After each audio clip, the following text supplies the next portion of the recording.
today by the founder of Sister Supporter, Anna Veglio-White, who is here today to talk about her organisation. Now, Sister Supporter was only formed 2 years ago in response to the protesters who have been gathering across the country outside of abortion clinics, including our very own Mary Stopes clinic on Mattock Lane. And their intent has been to coerce women using the services provided there to essentially not do so. So Anna, could you tell us firstly about how Sister Supporter came about? What was the thing that drove you to create this organisation? Sure, so I grew up in Ealing, and then when I moved away to university and came back, I was very shocked when I saw the vigils being held outside the clinics. And I think people who lived in Ealing became desensitised to it because they've been there for 23 years and it just became a part of daily life. You would just avoid that area. But moving back to it, and it's so close to where I live, I felt very upset and shocked, and I thought I must not be the only person who's going to feel this way. So I decided to organise a demonstration. We put an ad in the local paper, and from that we had huge, overwhelming support from the community. So we had our first demonstration, ITV News came, lots of locals came, and then I realised that there was really a desire to do something about it, so I wanted to capitalise on that. So we started meeting regularly, and then a few regulars started to turn into more of a formal organisation. We started to seek legal advice, and then from that, we kind of had our petition last year for a PSPO to the council, and ever since the council voted in favour, things have really taken off, and now obviously there's a national review into what goes on outside abortion clinics. Now, one thing that stood out to me on your website was a mention of some of the accounts of what women have actually gone through going into the Mary Stopes clinic on Mattock Lane. One that particularly stood out and shocked me was purportedly a woman was told that her baby will haunt her. As I've read equally on your website, at the council meeting on the 16th, which also involved members of the Good Counsel Network, who, by the way, are greatly involved in these protests on the opposing side, they vehemently denied these allegations, at least for the most part, and supposedly even claimed that you guys were essentially lying. Could you maybe run us through some of the accounts? Sure. So these accounts were actually taken by staff inside Mary Stopes. Okay. So when women had entered and were very visibly distressed, the receptionist basically would take down what had happened with a timed and dated account, and if they'd be happy to provide a statement, because it's very, very hard to get the police involved because people want to keep their anonymity intact, understandably. But not only have we had these things from Mary Stopes, we've heard them ourselves. The women are always called mum, which I think you don't know why people are using these services, and sometimes it's a wanted child, and calling that person mum is going to have huge emotional ramifications. We've heard ourselves the women being told that they shouldn't have killed their baby today, and they should pray that they shouldn't end up back, that they won't end up back there. And I think it's so... The fact they try and say that we're lying, even though these accounts weren't even taken by us, some of them, they were taken by Mary Stopes, and then some we had actually recorded, so we have recordings of it. I think it just goes to show how they just have no idea of how their behaviour is affecting people, and actually their religious beliefs are so strong, they almost think that behaviour is okay and acceptable because the end justifies the means.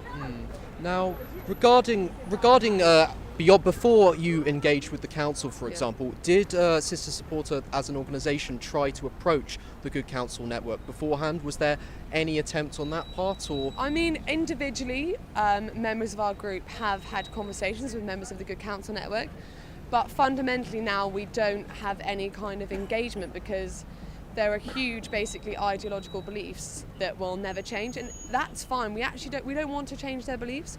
We just don't want them to hold vigils outside the clinic because that is not the place to enforce your beliefs on someone. Well, thankfully now your organisation has garnered a lot of support. I mean, firstly, I can name a few. For example, you've got Julian Bell, who's the leader of the council in Ealing. He supports you guys. The MP for Ealing Central and Acton, Rupert Huck. Additionally, you've got Jeremy Corbyn amongst a number of other MPs. I think it was 113. I mentioned that beforehand, who signed a letter to Amber Rudd so that laws around harassment would be re-evaluated. What are your thoughts on this? I mean, we're overjoyed. This was kind of our end goal because the PSPO that Ealing are considering is a temporary measure. It's 3 years. So we absolutely want this to become a national thing. So we're overjoyed that it has, and also 113 MPs from cross parties. So it wasn't just Labour, it wasn't just the Liberal Democrats.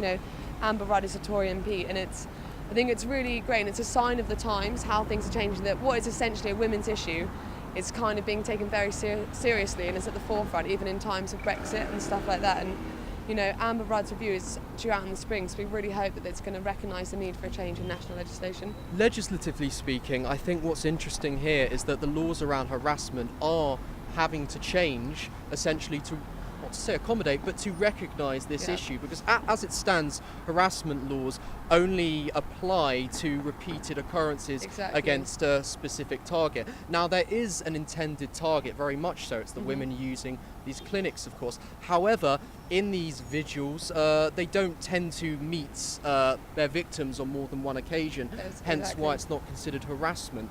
If this is changed, this will be monumental for British law, harassment law, assault law, and to be honest with you, as I've mentioned, for an organisation which came about 2 years ago, that's quite a phenomenal mark to make.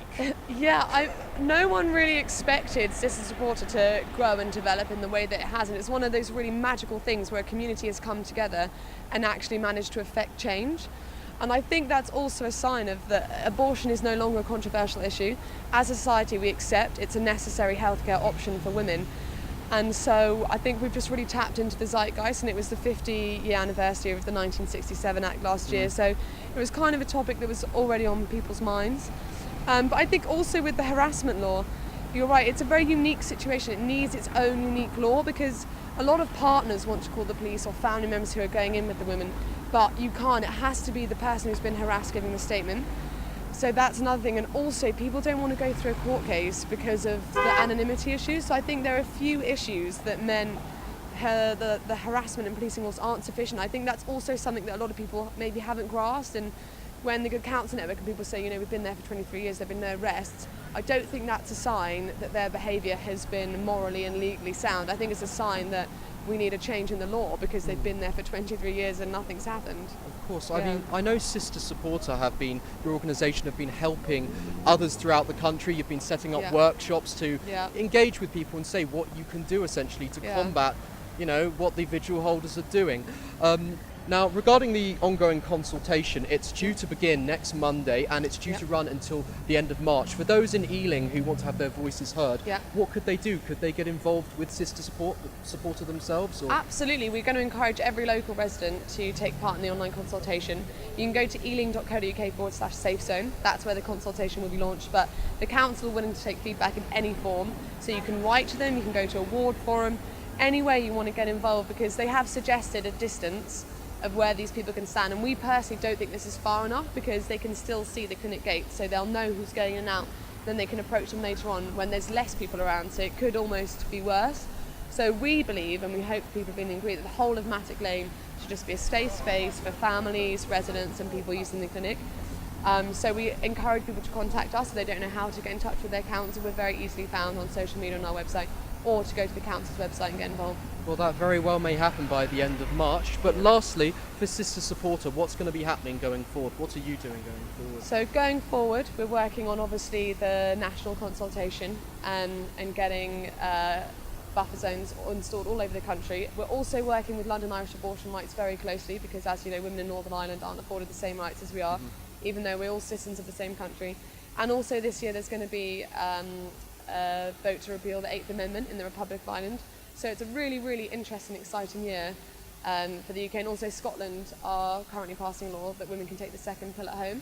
So these are absolutely our focuses to kind of bring England up to scratch with abortion rights, and then we'll probably turn to other countries.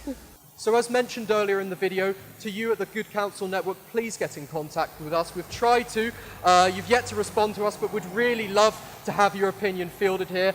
As I've mentioned time and time again, we're interested in essentially offering a fair debate, so please get in contact with us. For those of you back at home, please check out the comment section below, get involved in the conversation, check out the forum equally. Otherwise, I'm James Challoner, this is Exposure Box TV.